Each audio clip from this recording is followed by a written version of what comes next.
everybody, it's Eric McGrath with Driven for Life and drivenforlife.com, coming to you today from the rain. It's raining down here, and I love the rain, which for some of you may be crazy, think I'm crazy, but I really do. And so we're out here in it, and I've got plastic over the camera to make all this work, but man, it is incredible how this ties into what we're talking about this week with attitude.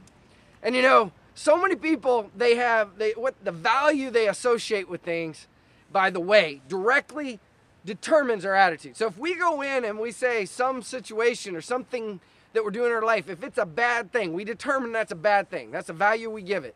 Our attitude is directly proportional to that. We all of a sudden have a bad attitude. So, rain is a great example. There's so many people that go, man, it's raining. What?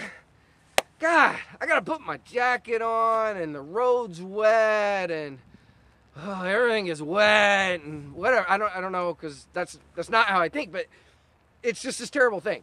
And I know you guys that are up there in Washington State are looking at this going, yeah, if it rained every day, eventually it gets terrible. So maybe it does. Yeah, here's the point.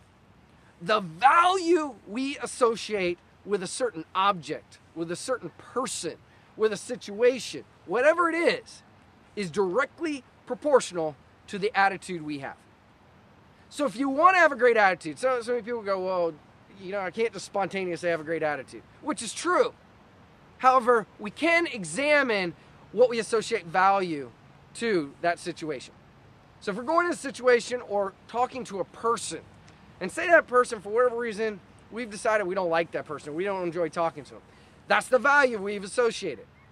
When we change the value from, instead of I don't like that person, to finding things that we like about them, finding things that are great with them, going, you know what, maybe they acted this way before because of whatever the reason is. And we put ourselves in their shoes for a minute.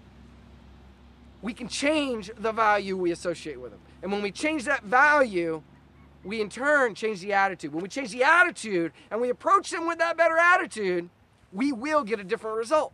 The conversation is different. The whole outcome changes. And you know what? It may not happen the first time, because they may have a bad attitude back to you if it's something that's been lasting for a while. So just take a look at it. Look at the values in our life that we associate with things, people, places, whatever it is. And when we look for opportunities to change them, to create a better attitude, we get a better attitude. When we get a better attitude, we get a different outcome. So that's today's lesson. Make it happen. Make today your best day. This is Eric McGrath with Driven for Life and drivenforlife.com. See you tomorrow.